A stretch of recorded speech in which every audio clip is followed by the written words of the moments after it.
Okay, so in this video I will tell you about the notations which we are going to use in our solving the Rubik's cube by the beginners method. Okay, so since we know that this is a right face, if we hold the cube like this, so we can move the right face either like this, okay, or we can move it either like this. So when we move the right face in the clockwise direction, so just imagine the clock moves like this, right? So when we move the right face in a clockwise direction like this, we call it a right clockwise. Okay, a right clockwise, or simply a R. Okay, and when we move it in the anti-clockwise direction, which is like this, we call it a R right anti-clockwise, or R dash. Okay, so this is the right face and this is a R and this is a R inverse. Okay, similarly this is the front face. So imagine the clock like this, so when it moves clockwise direction, the front face, this is a F. Okay, and if we move the front face in anti-clockwise direction, which is like this is a F dash, or a F anti-clockwise.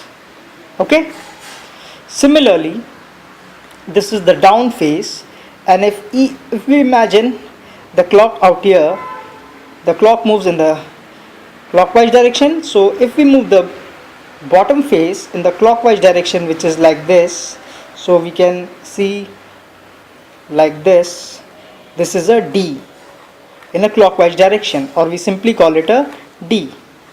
And if we move the down face in anti-clockwise direction, which is like this is a D inverse, or D dash. Okay, so this is a D and this is a D dash. Okay, similarly on the left hand side, imagine the clock out here on this face, so the clock moves clockwise direction.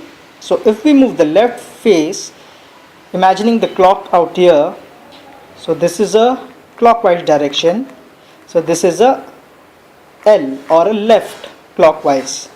Okay, so we simply call it a L. Or what we can do is we can move it in the anti-clockwise direction, which is this way. Okay, this way, this is a L inverse. Similarly the up face, when we move the up face in the clockwise direction, imagining this face, so this is a U, or a U clockwise. Okay, this is a U. And when we move the up face in the anti-clockwise direction, imagining the clock here, so this is the anti-clockwise, so this is a U inverse, like this, U inverse. Okay, so this is it.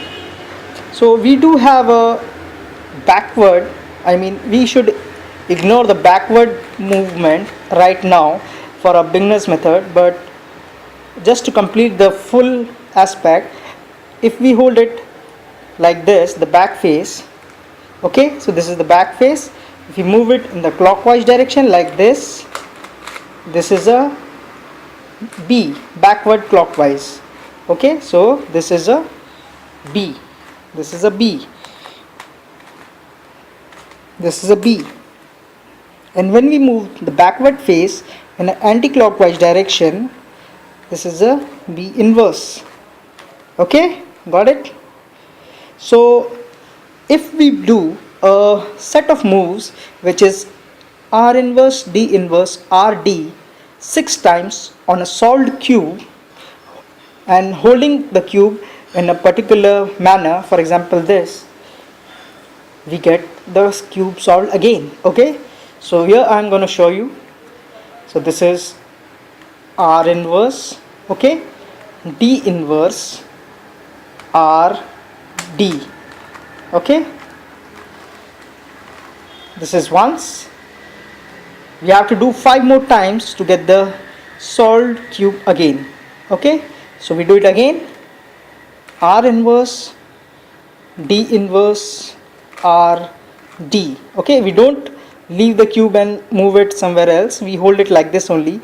So 4 more to go. R inverse D inverse R D. 3 more to go. R inverse D inverse R D. 2 times more to go. R inverse D inverse R D. Okay, 1 to go. R inverse D inverse R and D. You see, the cube is in the solved state again. So what I recommend is you practice R inverse D inverse RD a lot more time before getting on to the next first level of a Rubik's Cube beginner tutorial, so that you get the hang of the notations, right? So R inverse D inverse R D. Practice this over and over again. D. R inverse D inverse R D. 3 times. R inverse D inverse R D. R inverse D inverse R D. 4. R inverse D inverse R D. So I've done it 6 times and the cube is back in the solved state again. Okay, thanks.